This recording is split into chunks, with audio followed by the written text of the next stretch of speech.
My name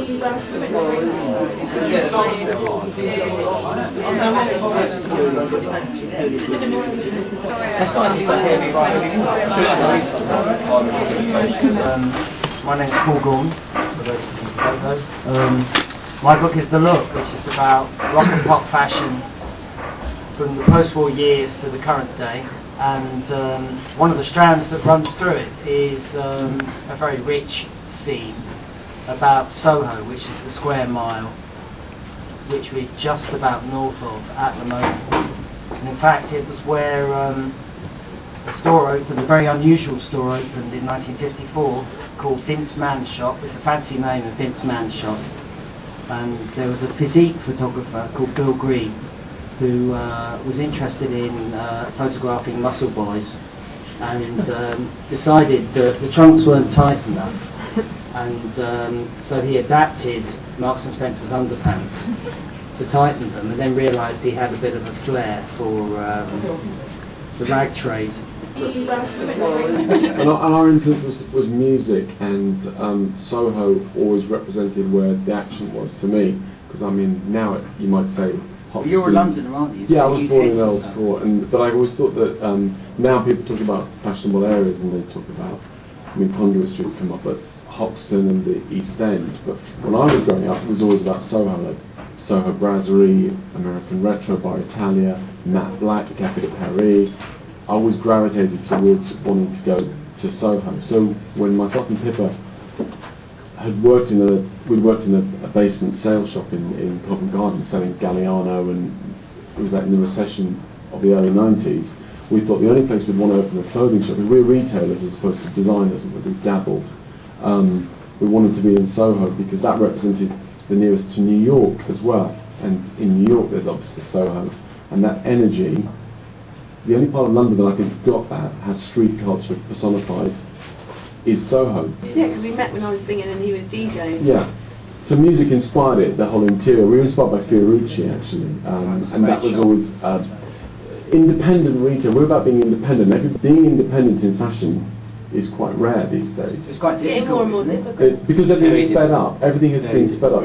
There are no kids leaving college now, setting up on their own. People do not leave college at any of the degree shows, borrow 20 grand wherever they're going to get it, produce a collection in the UK, have a runway show, and if they do, within one season they're in Topshop, being sponsored as part of Topshop Unique. But yet you've stayed in Soho. Your new shop is open this week. Yeah. Shop at Maison Berthaud, which combines patisserie and couture. Because that is What's the the spirit idea? of Soho.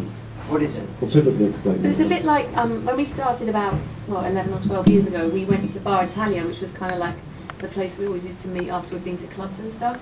And they used to have a laundrette a couple of doors up, which is now Little Italy, which is a really nice restaurant. But at the time, it was quite a ropey laundrette, wasn't it? A ropey laundrette. It's fantastic. We rented the front. But we asked if we could have a couple of rails of clothes in the front, and it's almost like the spirit of that is what we're doing now, because Maison Berthaud is like it's like the oldest patisserie in London. It's an institution. It's really eccentric. It's really British. No, and it couldn't be anywhere else. We've got Ili Kishimoto and APC, which are, I suppose they're both. It's quite hard these days to find some kind of label that's, even though it's really popular, it's quite an outsider. And both of them kind of dabble in art and music and installations and all sorts of things. Yeah. And they're successful outside of that arena. Had video booths, and it was just a sex shop.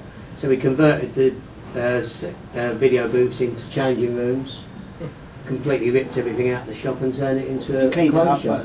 Cleaned it up a little bit, obviously, we disinfected everything. No, and it's basically developed from there.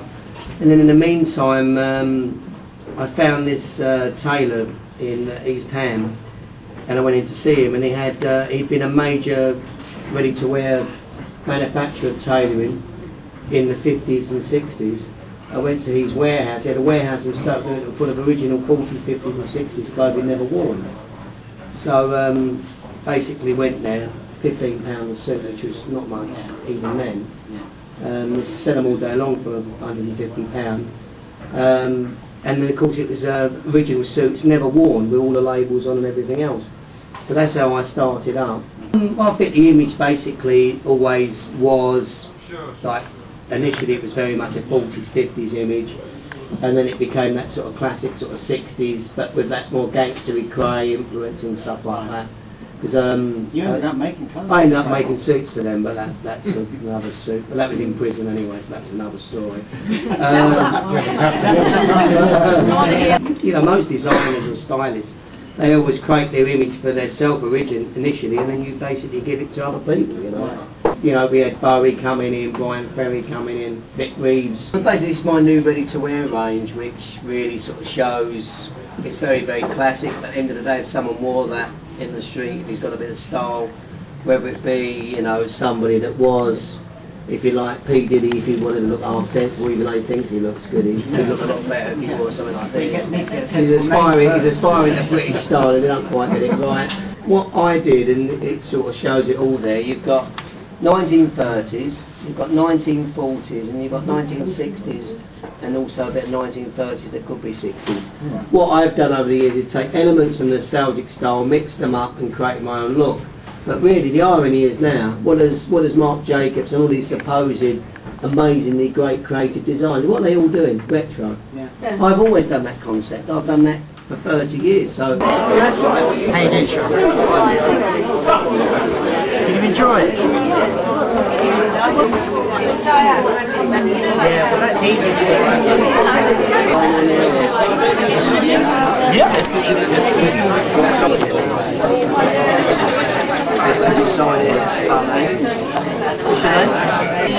Oh yes, do if you want. They've got pens now, so take that with you just in case. Oh, cool, that's you invited. If you want the other guys to sign it, they will. You'll notice the guy in the suit, and he'll sign it. Max is over there with the mic. Get Gordon to sign his page. There's Max and the upper. This gentleman here will help you out. On your way out. On my way. On my way, someone will help you. They're still on the